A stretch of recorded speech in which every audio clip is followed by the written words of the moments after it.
So that's why it says fret not, because Satan can bless. So, and when you're looking at all these different people who are having all these good things happen to them, and they're not serving God, some people do get tempted. Like, dang, man, I might as well go do what they doing. They living good, right? And they don't even serve God, right? Well, I might as well go do it. I'm serving God, and my life is hard, so I might as well just go do this thing. That's what some people think. But that's why it's written, don't fret over that, right? Don't worry about what they're doing over there. Because we already know that the wicked are going to be cut off, right? The wicked have an expiration date, right? There is no expiration date on righteousness. Wickedness has the expiration date. Righteousness is forever.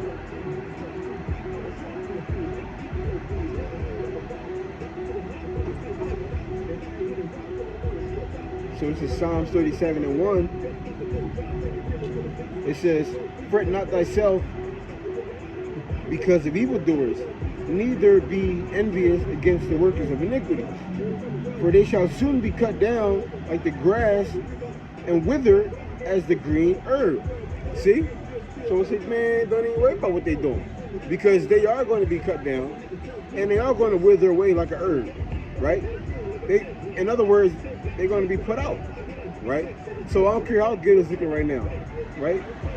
Righteousness will prevail, and the people who serve wickedness and don't repent are going to have to deal with those punishments if the Lord does not have mercy upon them.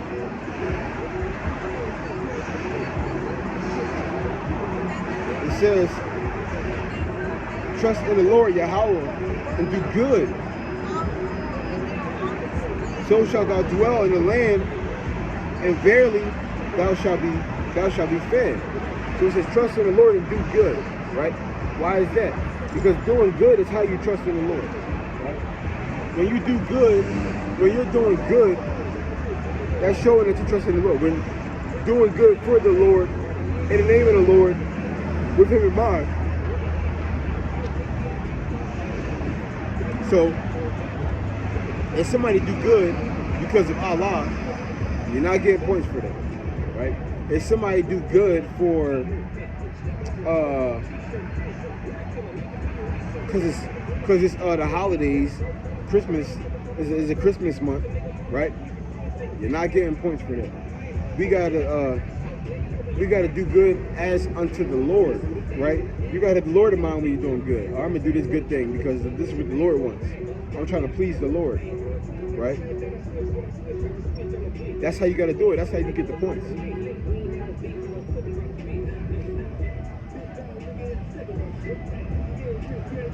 It says, delight thyself also in the Lord Yahweh, and He shall give thee the desires of thine heart, right? So if you do good, you're going to get the desires of your heart, right? I remember, ever since I can remember, there was this one desire I always had. When I knew God and didn't know God, there was this one thing I always wanted. I always wanted it. I didn't know what it was, right? I thought it was this, but it wasn't this. I thought it was that, but it wasn't that. I thought it was here, but it wasn't here. I thought it was there, but it wasn't there. But then when I got it, I was like, this is it. My prayers have finally been answered. I have finally been given my desire, right? And then on top of that, but yeah, you can never go wrong trusting in the Lord. Never go wrong trusting in the Lord, right? You can never go wrong. He's going to make sure you get what you want. It's like in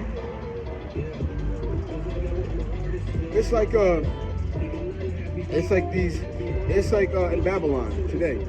You got parents who see their child being good and clean up around the house, right? They got good grades. What are they going to do more than likely? If it's Christmas coming up, they're going to word them with a Christmas gift. If their birthday's coming up, they're going to get a birthday gift. So on and so forth, right? So if you got earthly parents who will see the good that you're doing and reward you, what do you think the Father's going to do if He sees the good that you're doing? what reward do you think you're going to get? Something good. And all the rewards that we get is not going to be after we leave these vessels. He's giving gifts out now too, right? He's giving gifts out right now as well. It ain't just the afterlife or the next life, so to speak, right? When everything is perfect, we don't gotta wait till then to get for him to give us good things. He can give you a raise at work, right? He can have you bump into money. Whatever desires or needs that you want or have, right? He can do that for you. It's nothing, right? The scriptures say that what? It's easy for Yahweh to make a man rich, right? So it's the Lord Yahweh Shemel Shai can get anything done that you want, right? There's not a place where his arms don't stretch, right?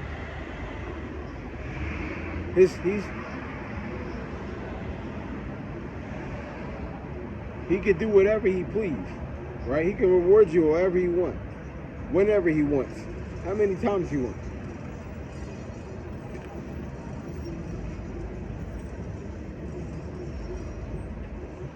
This is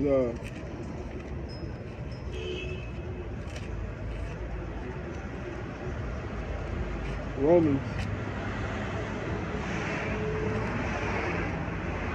8:28, and we know that all things work together for the good to them that love God, to them who are the called according to his purpose. So all things work for the good, right? For the ones who have that called purpose.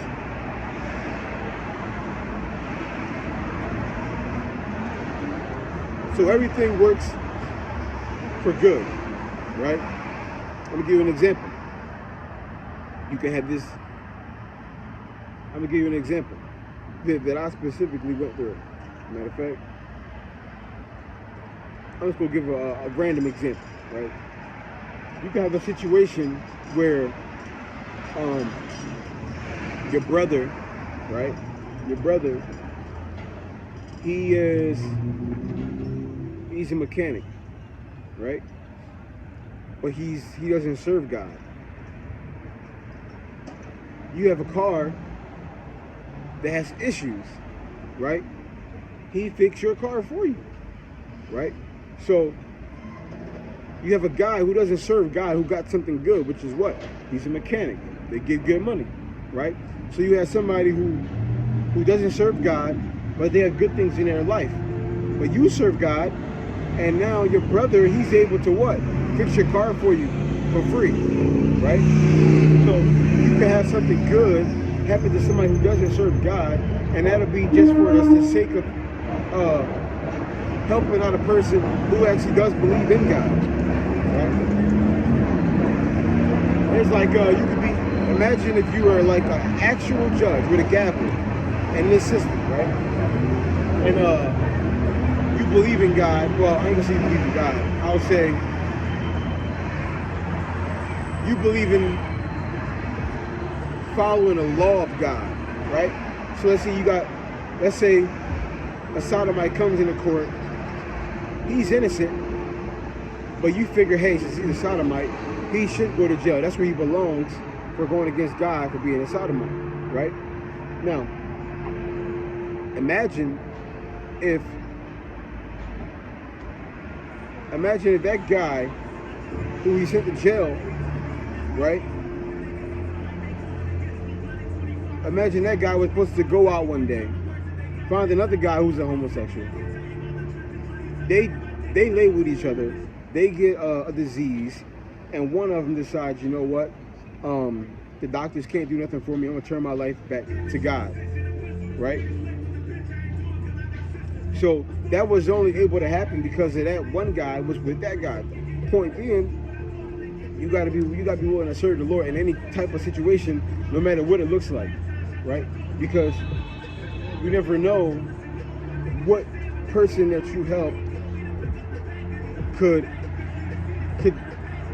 play a factor or lead down the road to somebody else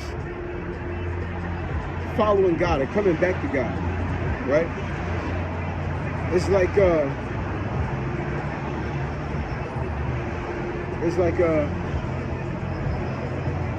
imagine if